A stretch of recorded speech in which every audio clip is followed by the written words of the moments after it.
In the Heat of the Night was Garrett's pick of the month, so why don't you explain to us real quick why you picked this movie? You know, friends, as with many things in my life, it all goes back to Matlock, if you will.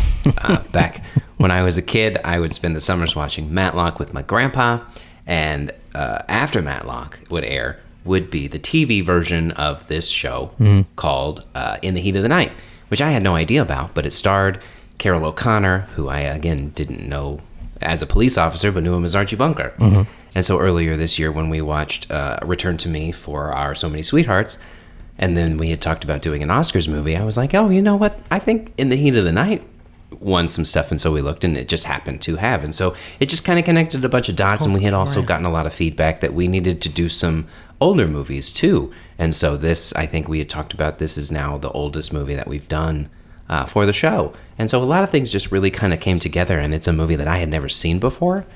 Stars Sidney Poitier, one of our greatest actors of all time, and other people who I don't know, but this is a movie that has had a lot of impact for a long time, and so I thought it was a good opportunity to choose it for our Oscars month. Yeah, I gotta say on the top of that, just to get you more hyped, Garrett, did you know that they're rebooting Matlock? I did, with Yes, Kathy Bates. I just heard about this the other day. I wasn't aware of this. Kathy Bates is Matlock. Fascinating. Well, now you know, David. Maybe I did know about this. Man, I'm ready. It's coming. It's coming to your Mystery network. TV shows. Coming to us. Detective solving crimes. I used to love Great. Matlock, It's man. basically- It was great. Matlock's the best. So, And so that, what yeah. about you, David? Well, we should start Do a you Matlock podcast. That's what we should start next. Yes, so many Matlocks. David, do you tie this movie to Matlock? How do you approach In the Heat of the Night here?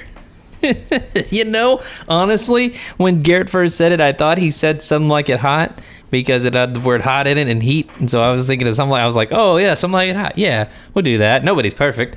But instead we had this, and I actually didn't know that much about it. So I was really interested as soon as I started digging more in.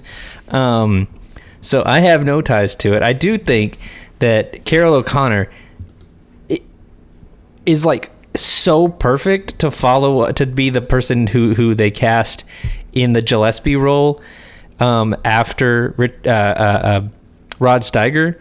Like, when I saw Steiger in the movie, I went, oh yeah, Carroll O'Connor totally should be the only other person to play this. 100%. So that totally added up.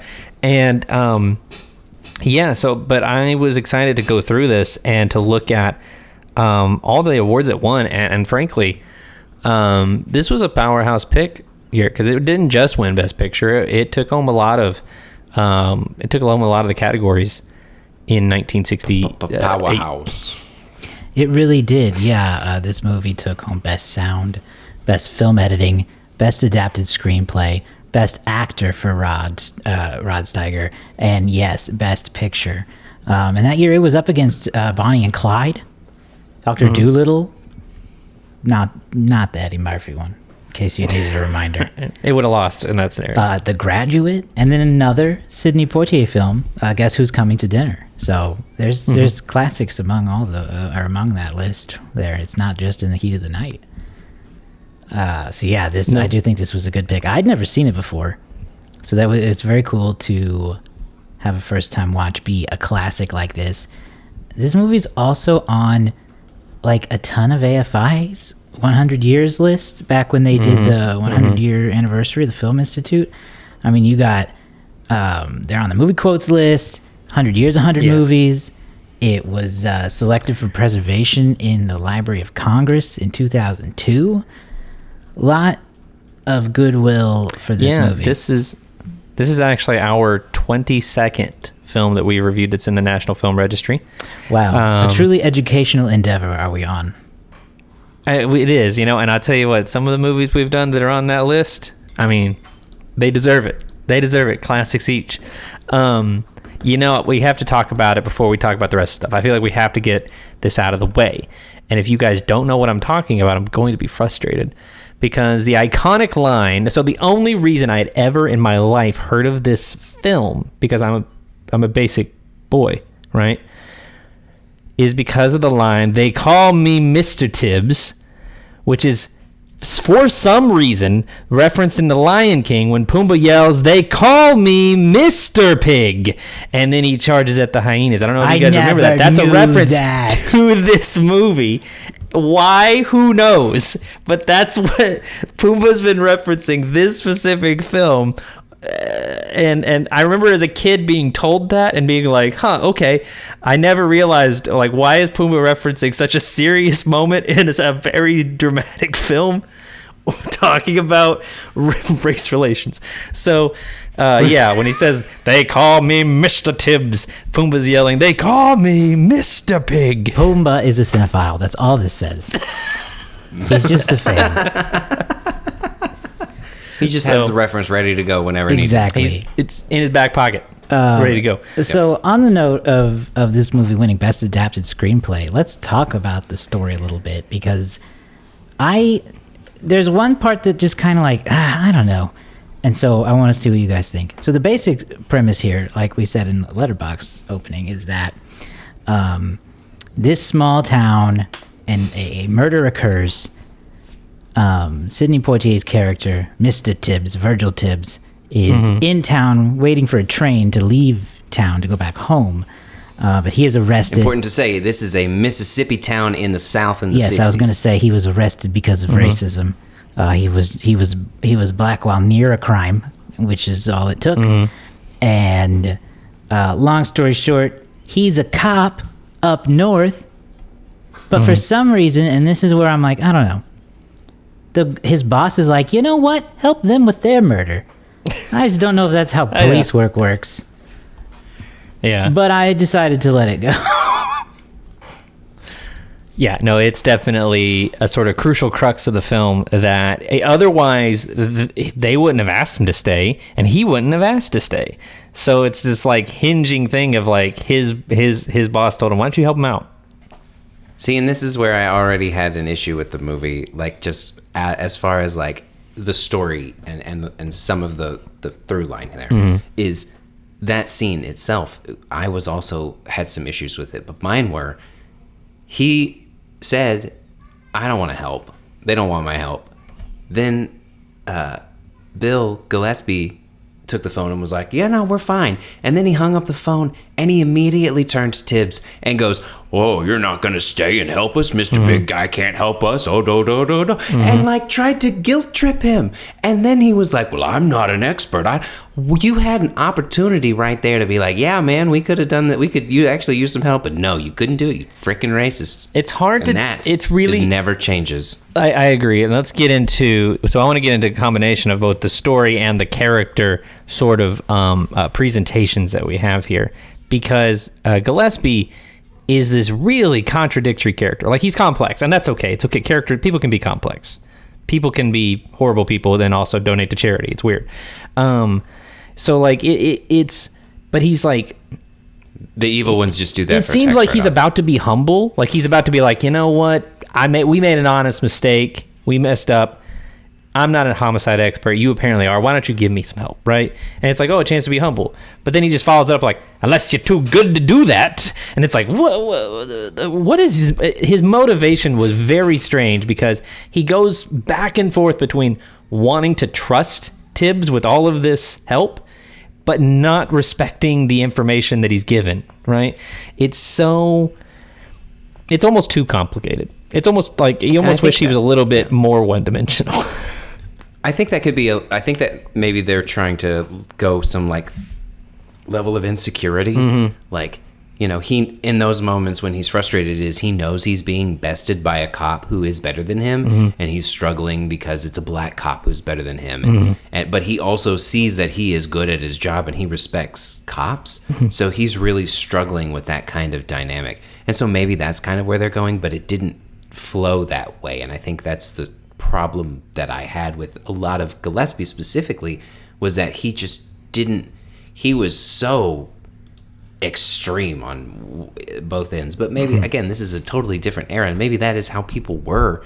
Yes, we still have a lot of people that way now. Yeah, but well, yes. So maybe that is just kind of how it was presented back then. Gillespie had ultimately two problems. with Tibbs. Well, no, 3, honestly. We haven't even mentioned that the true reason that Virgil's been asked to stay back is because he is the leading homicide expert. So he's not just a cop who was at the wrong place at the wrong time. He's the expert at murder investigations. So he's a better investigator than him. He's black, and he makes more money than him. So he's just coming at Virgil with full rage in his 1967 small-headedness. So yeah, he's just extreme the whole time. Like I made a note to myself that it's like all these two men do is scream at each other this whole movie. They're always at a loud volume. This is how much I make. Well, we talked about a little before the show. They're always either at like a 2 or a 10 because like they'll be like, because there'll be parts where it'd be like, well, Mr. Tibbs, you going to go down there and have a look, see, are you? And Tibbs be like, yes, that's what I'm doing. And then, like, the next second, they'd be like, "Rah!" Just at each other's throats, like, with the utmost intensity. It really got under Gillespie's craw that Virgil brings in a whole $7,000 a year as a cop in Philadelphia, because that was a big sticking point. How are you making that much money? And it's like, yeah, well, I'm a cop. I get paid well. Tibbs represents everything that this town in the 60s in the South hates, resents, fears. The idea of, educated, black men who, just are given things, right? Like, it's just everything they don't want to know about, right? I mean, it goes right down to that first scene where he's arrested.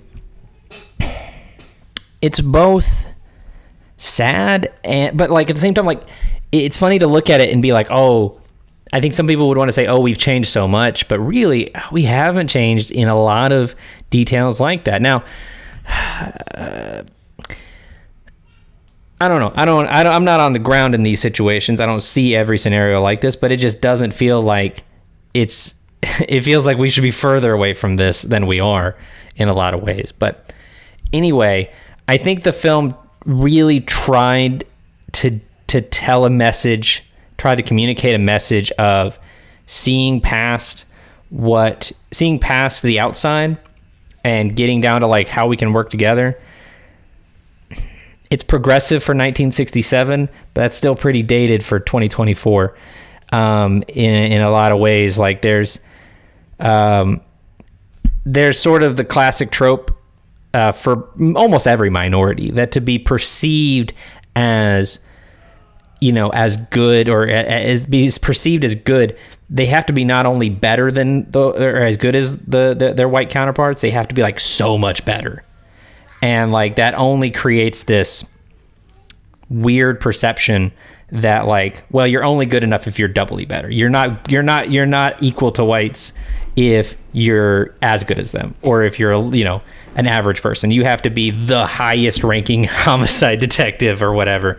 So like that was a lot of the criticism even back then in the 60s that I was reading about. Again, I mentioned those Variety articles earlier. That was some of the criticism even back then, was that this movie sort of creates this superhero almost out of Virgil Tibbs, because he's just so much better at all these people than at everything. Like they just miss basic information that's right in front of their face. People in the 60s to accept him, to take him serious, for people to take him seriously. Yes. But what's great about him, what I do like, I question that a little bit because. Go ahead. I was just going to say real quick. What I like about the Tibbs character is how, staunch he is in his boundaries. Like he keeps his cool for the most part until he needs to respond. Like, man, he slaps the hell out of that guy after he slaps him first. He's like, I'm not going to come at you, but I will take no shit back either. And I will yell back at you. Like, so he's not, I like that about him, that he doesn't take the crap from them either. No. And a big part of the things, go ahead, Garrett. One of the things that I thought happened throughout this movie in that scene, especially with the money, is I think that is an interesting piece. And I think that actually is something that still carries over to now. Not necessarily the difference in pay, but I would even say the difference in resources. I think that a lot of smaller town police forces still in 2024 are not making the same amount of money as cops in other cities. And I know that there's a population difference and whatever, like all of that. But I mean, you see someone who's doing your job getting paid what is a crap ton more than probably what you're getting paid, especially in 1967. And it's a black man and you're racist. And so that on top of that, but I still think that even now, you know, he didn't have an expert. He didn't come from the homicide division. These people have very rarely seen a murder. So like they don't know how to handle it. So you see how bad policing is throughout this movie. And even those, that resonated with me as someone who worked in news in a medium-ish sized town, and knowing that shit's still handled that way here because we have more resources now. And things work in a different way, but we still don't have the readily available resources that people in other bigger cities have. And so I think that discrepancy there is still something that is interesting to talk about. Obviously not the part of the movie, but this has so many different pieces that it lays throughout the movie. And I think that the picture that it's setting does a better job than the story that it's telling. And I think that's why, again, Josh, whenever you mention those moments that do stand out, like the slap, I think that is the one scene in the movie that everybody is like super historic and stands out. It was the first time that a black person had hit a white person on camera. I'm remembering that right, and like it was something that Sidney Poitier really wanted in the movie, and it really changed the trajectory of how black people were seen on camera. Right, and per my understanding of the difference between the movie and the book, is that in the book, Virgil Tibbs doesn't really acknowledge the core difference between him and the people that are belittling him, like he's black, but like he makes basically no sense of statement or commentary about that, right? Whereas here, Sidney Poitier was very clear that he was like, I'm not just going to be, this character who ignores what's right in front of my face. Like, I'm going to acknowledge when I can that this shouldn't be happening, or that certain things are being ignored because of the color of my skin or whatever. So, and hitting back, fighting back, arguing back. Like, these are things they fought for, and these this was a big deal for a black person to be doing, or at least presented as doing in 1965. This movie opened just weeks before various race riots in Newark and in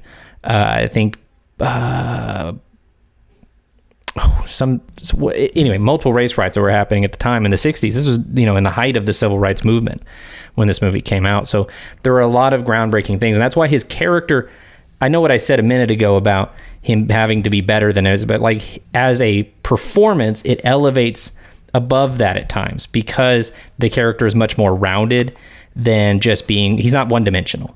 He has a lot more going for him. And so I think that they did a great job of, like you said, Garrett, capturing that essence, capturing that moment, like what it's like in the South at this time period. These people see maybe one homicide every 10 years, maybe. There are still towns like that in Oklahoma. And they have a homicide maybe once every 12, 15 years. They don't have the kind of resources to handle this sort of stuff. But at the same time, if the ability for them to do that meant having to give over essentially power to people they really don't respect, that would just stick in their craw even still today. And it may not be along racial lines, it may be along some other different lines, but it would still, the story is still there in different ways. I think you're right. Yeah, I want to talk about some effects in this movie for a little bit, because there's also a historic aspect to that.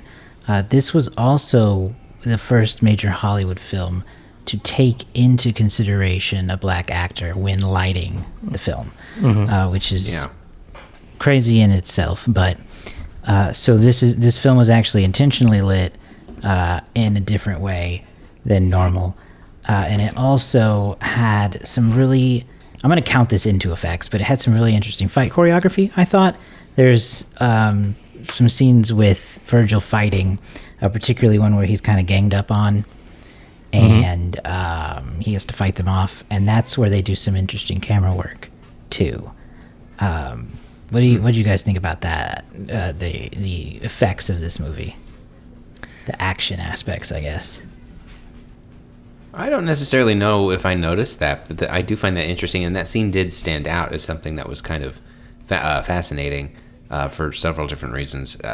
There were parts of this movie that I didn't fully grasp because I don't think I can understand that level of racism of just people just chasing you down for no reason. Just mindless. It's like, this doesn't seem to. I don't understand how this attaches to the story, but I also was not alive at this point in time, so it was kind of just tough to follow at that point in time. But I really think that there was one scene that stood out to me, and it was a very like point of view shot with the camera work, and it was Tibbs investigating the car, and he was like touching blood with his bare hands and fingers and stuff, and I was like, oh man, why y'all be doing that? But Different time. I think that I do remember reading the lighting information, Josh, and that was something that was really interesting, and again, sad that it took that long to register something like that. It is interesting to think about because I think to a degree because of the groundbreaking of this movie, we're so used to it that it's hard to like imagine it without. Like, we'd almost have to go further back just to see how black people were being lit in films prior to 1967 to really get, I guess, a better appreciation for what this film did. However, my understanding is like this is still an issue today with not just film, but just like the basic phone camera that comes on your phone. They're not calibrated for darker skin tones, and that can cause interesting issues for people who are wanting to take photos of themselves. Go figure. So like there's still interesting enough work to be done in that field, and so yeah, I mean, I credit them for doing that and for trying something different. For what I understand, the director of photography on this was his first time working in color film. It's like he had been exclusively a black and white film a director prior to that. So he was like, "Hey, let's get this and let's get it right," you know. and with arguably the biggest name in like the biggest actor in the African American world at that time, this was the movie to get it right with. I think it'd be interesting. Maybe we should compare this to the other one to look at, the other Best Picture winner, Look Who's Coming to Dinner, and see how he's lit in that one, because that might be an interesting compare and contrast. But I also like there was some interesting camera stuff in this movie. There's a shot where, first off, it really threw me off. Did you guys notice when the body is found, there's this like super speed zoom in on the tail light of the king? That really stood out to me. I thought that my internet was bugging for a minute. There's a great long zoom on Gillespie, and then like a ride along shot as they're chasing down their first murder suspect. And then I can't remember. There were some other interesting ones, but there's a lot of, like you mentioned, Garrett, some kind of point of view shots that they took advantage of. And I think you're right. I think if this movie was any later, all that DNA that they were just smearing all over everything, I was like, when he put his finger like in the blood, I was like, oh no, Virgil, what are you doing? Your DNA's now in there. Now you're a suspect again. Right. But yeah, and I know the DNA and fingerprinting came later, but they had gloves. Blood is still nasty. Don't put it on your hand. Josh, what was some of the fight choreography though that they mentioned or that you had seen? Oh, the chase scene. I was just thinking of that chase scene in the group fight when he gangs up on when they gang up on him. Yeah, it's a pretty good little chase scene. You know, I mean, removing context, it's a well done. It's a well shot. Chase scene. Yeah, it is. What do you guys think about the? This was more common at the time, but it always throws me off. The theme song. Mm-hmm. There's a loved it. Ray Charles right out the gate. Give me it always. Every movie starts with a Ray Charles theme song. Yes. Oh, and it closes with it too, where they have this great helicopter zoom in shot of Sidney on the train, Virgil on the train, I guess I should say. That was great. So yeah, Quincy Jones composed, arranged the whole thing, got Ray Charles in. The movie, the song reached number 33 on the Billboard Hot 100 way back in 1967. So it's a hot track. Pretty cool. It's bluesy. It's I felt really good. This will be sometimes this is a wrestling podcast, sometimes it's a country music podcast. I love them sneaking in a little Glenn Campbell, Bow-Legged Polly right there at the beginning. I was I know it's Glenn Campbell, yeah. So but yeah, the theme song, it's got I think it just nails that time frame and that region. Like it's It put me in there. It put me in a place. It did, and it's whatever it is. It's just it's smooth, and there needs to be more theme songs. We need theme songs to come back, and they need to be good. Yes, please. So far, it's just... Yes, invest in the theme song. It's really just the Bond movies that have continued that, and we don't know when the next Bond movie will occur. There's not a new Bond right now. Give me Dune 2 with Doja Cat. Giving us an awesome little Dune song. Sandworm remix. Dune, Dune, Dune, Dune, Dune. Whatever, they just work it out. They work it out like that. I also wanted to talk about real quick while we wrap up. Rod Steiger, he won Best Actor for this, and Sidney Poitier was not nominated in any way, shape, or form. That's crazy to me. Considered a snub, I would say, especially because he won a few years before and was the first black actor to win one, if I'm not mistaken. First black actor. More like just plain robbery, Right. Because I not even think nominated. That it is interesting to give it to Rod. I didn't necessarily have an issue with his performance, but I certainly don't think that he delivered a better performance than Sidney. No, I agree. I don't think... I mean, it was a good performance. I don't think his character earned the ending that he got, like the ending that they all got. Like, he being like, hey, you take care now, you hear? And he smiles. I'm like, you didn't earn that. You were a jerk this whole time. Like, that's my other criticism of the movie generally, is that the movie just kind of ends. It's just like, they're just like, you did it, and they're done, and then they're out of there. But, I think... Obviously, having not seen all the other performances from that particular year, I saw Sidney in this, and he was really good. And Steiger was also really good. You at least got to nominate both, I would think. Sure. Yeah. And Sidney being nominated for 2 Best Picture winning movies, or nominated movies, and not being nominated for Best Actor? What? 1967. What are you doing, racist? Wow. You're not wrong. He got his one. He got it. We don't. We're not. This isn't a. We're not handing out awards over here. All right. That's the '60s talking, not me. Not endorsed by me. Yes. What's crazy is Sidney Poitier only passed away in 2022. He made it to 94. Because I was thinking, I feel like he died recently, which is hard to believe, but it was recently. Mm-hmm. I remember, I think at like an AFI event, Denzel Washington talking about how Sidney was a mentor to him after Denzel sort of started to kind of like really take off, which is really just cool to think about, just sort of the legacy of Hollywood in that way.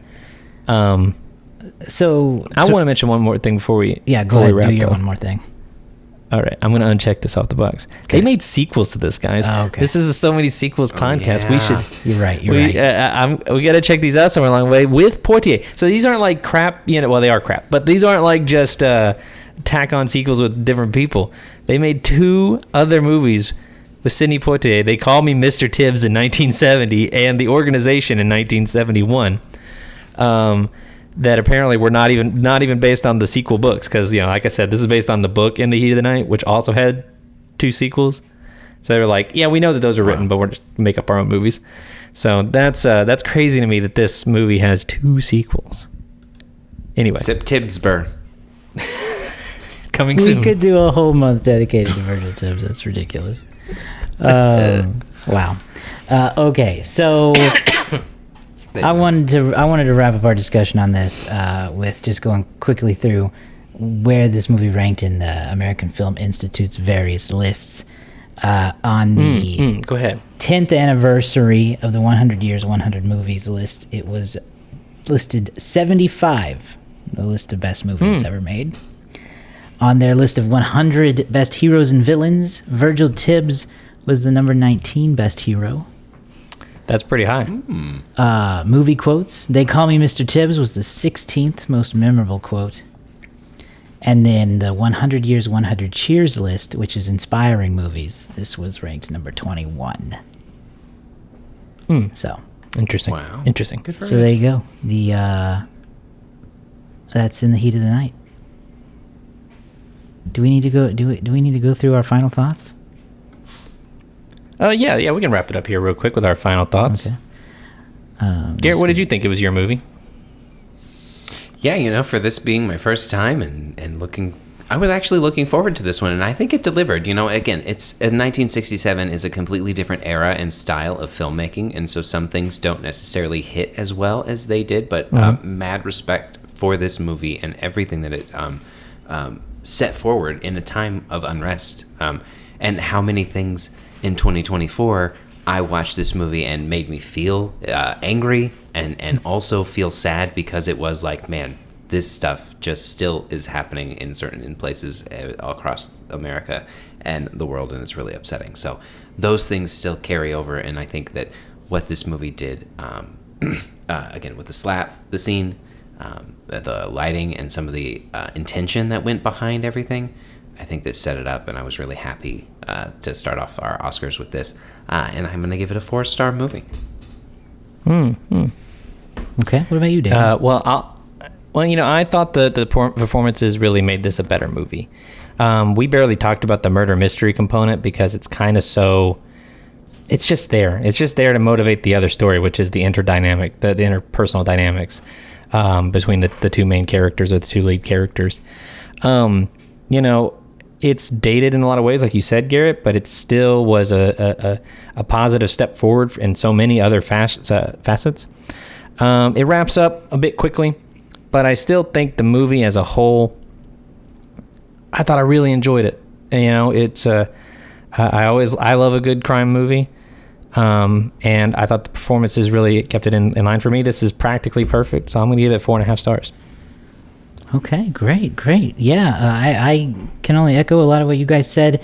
I thought these were very strong performances. I do think it's a shame still that Sidney Poitier was not nominated for an Oscar, let alone didn't win one. But his performance is incredible, whether it was recognized by the Academy or not. There are some things about the storytelling I didn't necessarily love, things we talked about. Having him stay to work the case just felt kind of odd.